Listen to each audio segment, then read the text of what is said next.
الفاتحة.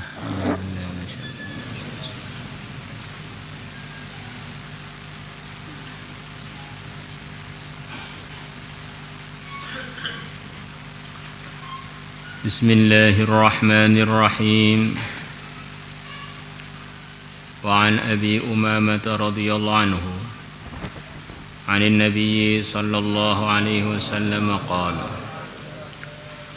ليس شيء, tidak ada sesuatu, ahabba ilallah, yang lebih dicintai Allah,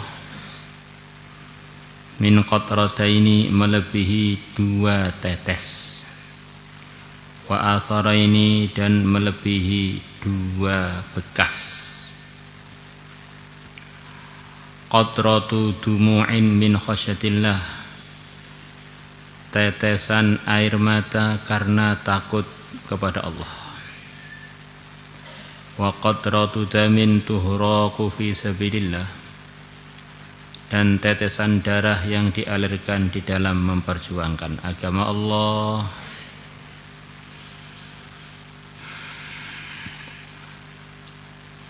Ini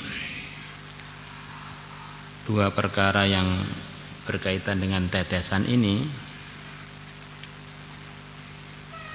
sekilas kaitannya dengan bab takut kepada Allah, kaitannya dengan bab berjuang fisabilillah. Tetapi sebetulnya kaitan utama dari 2 perkara ini adalah kaitannya dengan keutamaan ilmu agama. Karena pentingnya takut kepada Allah, akhirnya di situ orang menjadi terkesan, menjadi takut kepada murkanya Allah, takut pada ancaman-ancaman Allah. Akhirnya menimbulkan satu sikap, diantaranya menangis. Karena menangis itu diantara gunanya itu dalam dunia manusia untuk mengungkapkan ketakutan.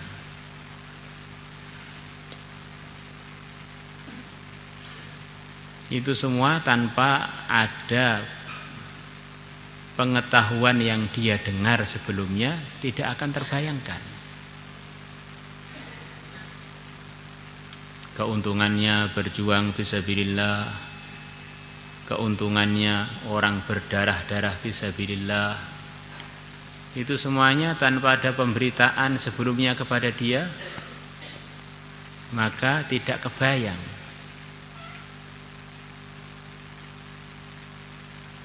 Maka itulah yang diriwayatkan dalam kitabnya Abu Nu'aim al-Asfihani, bahwa nanti pada hari kiamat, dinukilkan dari Nabi, akan ditimbang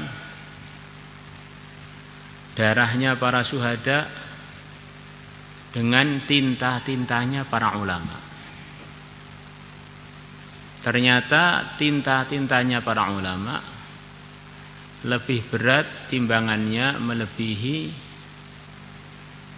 darahnya para orang-orang yang mati syahid. Akhirnya sebagian yang syahid, mereka mengatakan, kok bisa, ini tambahan dari syarah, tinta lebih mahal dari nyawa, itu ceritanya gimana? Kok bisa tinta lebih mahal dari nyawa, itu ceritanya gimana? Maka para malaikat menjawab, kalian tahu untungnya berjuang fisabilillah itu dari mana? Dari hadis, dari kitab ini, kitab itu. Yang nulis siapa? Yang menyampaikan siapa? Yang mengartikan siapa? Maka akhirnya para syuhada paham bahwa memang selepas para anbiya tidak ada derajat yang lebih tinggi melebihi derajatnya para ulama.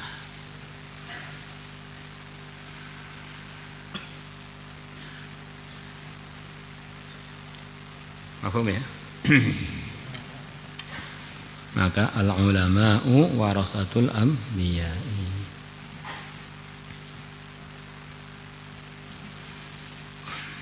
Telah terjadi perbedaan pendapat antara para sahabat selepas wafatnya yang mulia Nabi besar Muhammad sallallahu alaihi wasallam. Di antara yang masyhur pertama urusan pengiriman pasukannya Usama. Maka semua sepakat bahwa pasukannya Usama itu memang perlu dikirim. Atau mayoritas mengatakan ini perlu dikirim.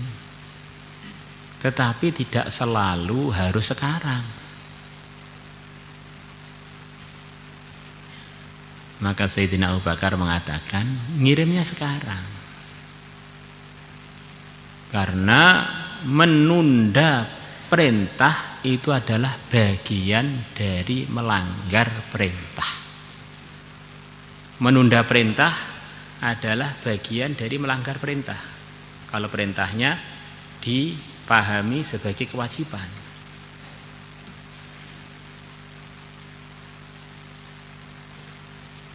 Ini pemahaman yang dipahami oleh luasnya ilmunya Sayyidina Abu Bakar yang tidak dipunyai oleh seluruh sahabat waktu itu. Akhirnya rombongan tetap diberangkatkan. Kemudian yang kedua,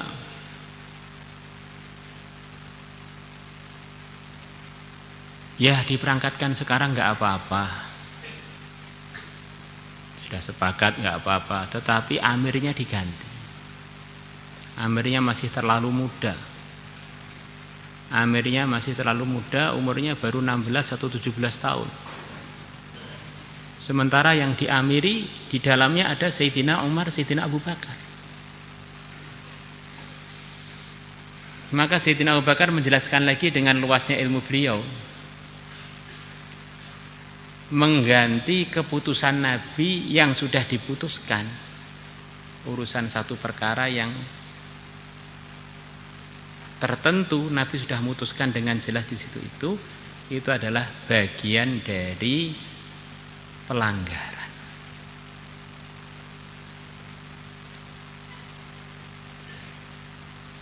Penundaan perintah bagian dari pelanggaran, mengganti perintah juga bagian dari pelanggaran. Mengganti keputusan adalah bagian dari pelanggaran.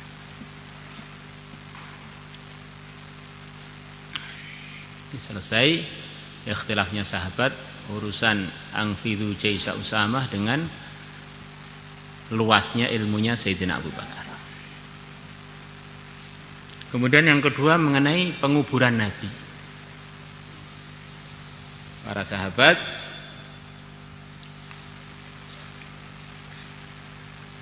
berbeda pendapat di mana bagusnya yang mulia Nabi besar Muhammad SAW dimakamkan. Waktu itu Sayyidina Abu Bakar ketika Nabi wafat dhuhwata yaumil itsnain, di waktu duhanya hari Itsnain, Sayyidina Abu Bakar sedang tidak di Madinah, di Awali, di luar Madinah, di satu tempat namanya Awali. Ada yang usul Nabi dimakamkan di Baqi bersama teman-teman beliau di sana, bersama sekian banyak ahlu bait beliau di sana. Maka usulannya sahabat adalah usulannya para orang yang paham agama. Tentu itu tidak ada yang melanggar agama. Ini menguburkan di bagian dari yang boleh-boleh aja. Ada yang usul Nabi dimakamkan di dekat mihrab beliau yang biasa beliau khutbah.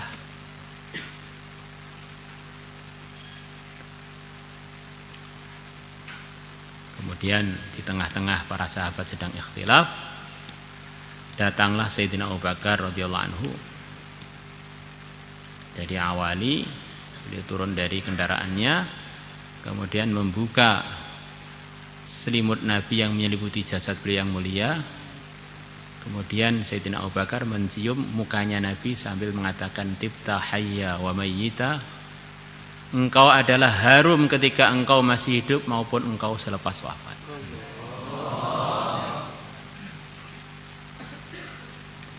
Yang Ibnu Hajar Al-Haytami mengatakan dari sikapnya Abu Bakar mencium Nabi, mukanya Nabi di depan para sahabat dan tidak ada yang ingkar, ini merupakan satu dalil bahwa kalau ada orang soleh wafat itu disunahkan untuk mencium mukanya sebelum dimakamkan.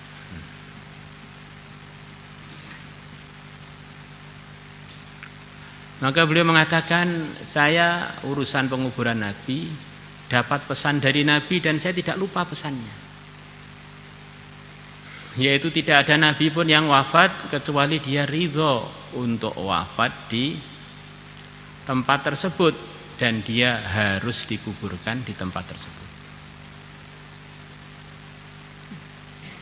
Ikhtilafnya para sahabat selesai dengan ilmunya Sayyidina Abu Bakar. Maka ternyata Nabi kita wafat di ruangannya Sayyidah Aisyah, baina haqinati wa dhakinati. Nabi telah wafat di antara daguku dan di antara tulang selangkaku, di dadanya Sayyidah Aisyah. Ini jadi dari dalilnya para ulama bahwa menguburkan orang-orang soleh di ruangan yang tertutup, yang beratap, yang nyontoi Nabi kita sendiri.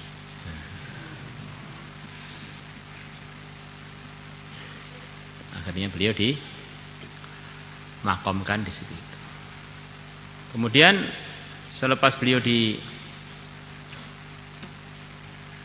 diputuskan untuk dimakamkan di tempat beliau wafat, di kamarnya Sayyidah Aisyah, maka ada permasalahan lagi, beliau akan dimandikan.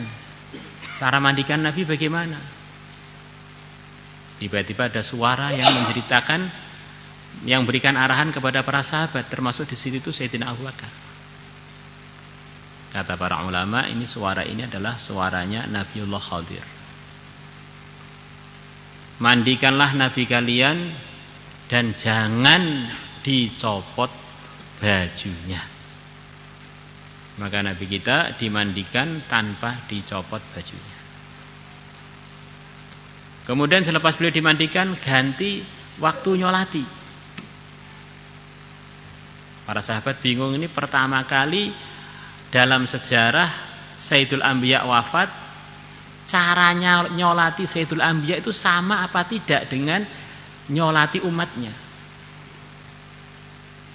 Maka Sayyidina Ali, beliau berfatwa, mantunya Nabi yang disabdakan Nabi, sahabatku yang paling pintar memutuskan adalah Ali, aqdhahum Ali.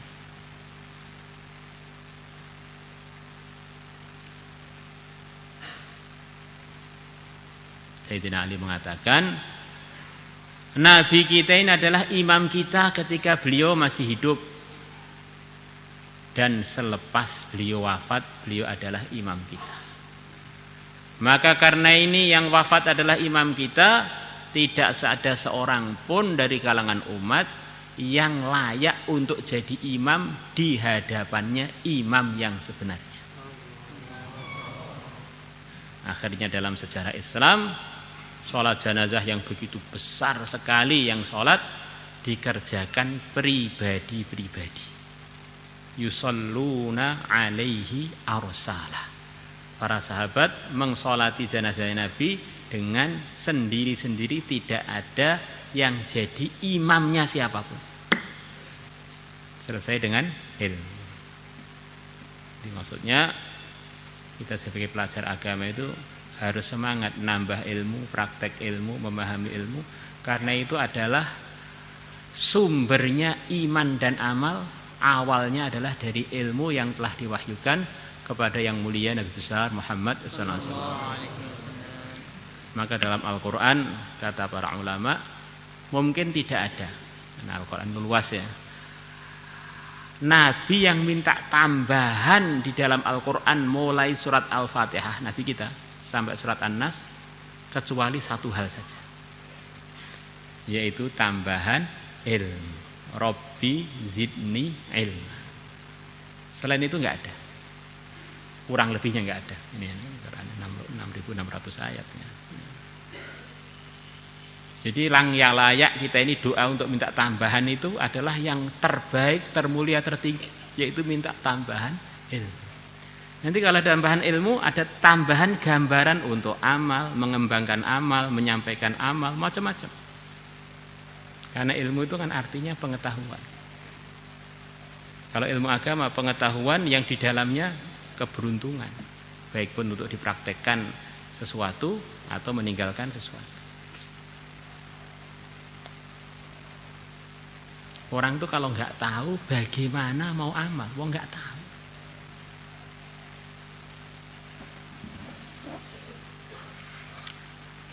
Maka orang-orang yang dapat hidayah itu apa tuh? Ya dapat sekelumit atau sekian banyak dari ilmu yang telah beredar berupa ilmu agama. Syahadatnya atau lebih dari itu atau lebih sempurna lagi. Jadi kebaikan di dunia ini didominasi dengan sumber yang namanya ilmu agama. Wa amal atharinai, adapun dua bekas.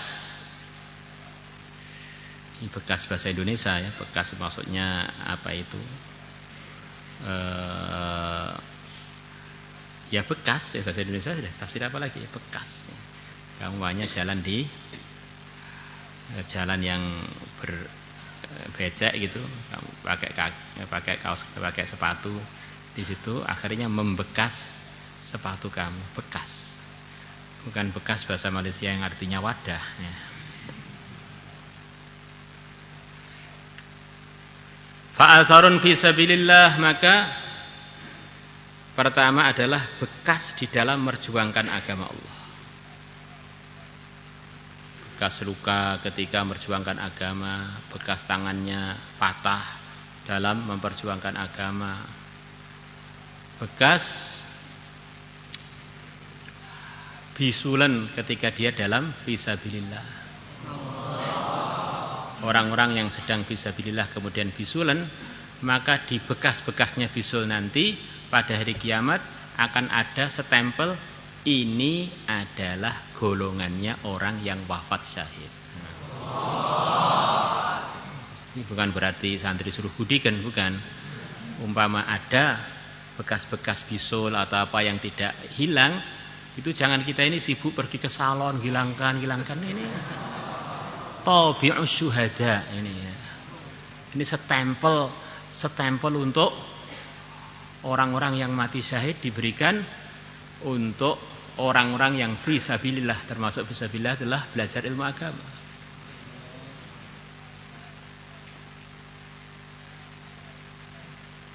Ini kalau suaminya tanya, kok banyak murnya ini gimana ini? Ini bukan mur, ini adalah tabi'us syuhada.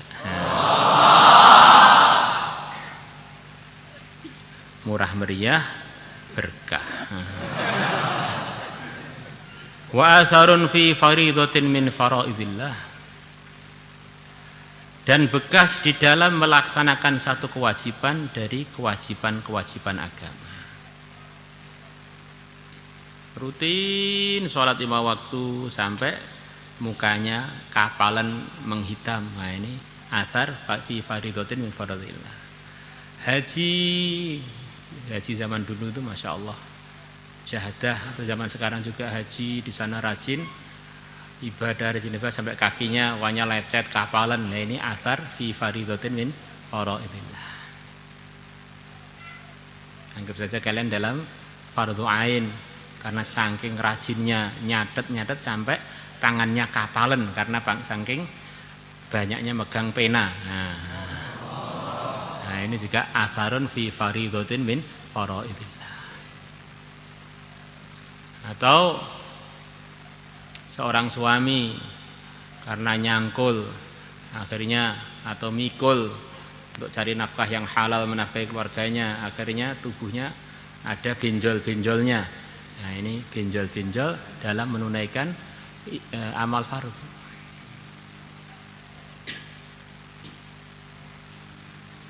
Namanya athar itu bukan rekayasa ya, karena ada sebagian orang tuh saking pengennya punya atharul ibadah, bekas ibadah, mukanya biar hitam terus diberi kalpanak, obat panu biar ngelicat, akhirnya terus menghitam. Ini ahli ibadah, atharul ibadah, bukan athar ibadah, itu athar kena kalpanak, obat panu. Wa atharun fi faridatin min faraidillah. Rawahu Tirmidzi telah meriwayatkannya wa qala haditsun hasan. Wa an Anas radhiyallahu anhu anna an-nabiy sallallahu alaihi wasallam qala man dzakara Allah, barang siapa mengingati Allah, fa fadat ainah, maka kedua matanya mengucurkan air mata, min khasyatillah, karena takut kepada Allah, hatta yusibal arda min dumu'ihi, sehingga air matanya mengenai bumi. Di dalam riwayat berat sebelumnya sudahnya tidak ada tambahan sampai mengenai bumi. Di sini maksudnya ya, di antara maksudnya air matanya itu banyak sampai sebagian netes di tanah. Lam yu'adzab yaumal qiyamah, maka orang tadi tidak akan disiksa pada hari kiamat. Orang itu sudah enggak disiksa, jalan tol menuju pelaminan jadi bidadari atau bidadara. Rawahul Hakim wa qala sahihul isnad. Ratu bidadari atau raja besar di surga. Maulaya salli wa sallim daiman abada ala habibika khairil khalqi kullihim.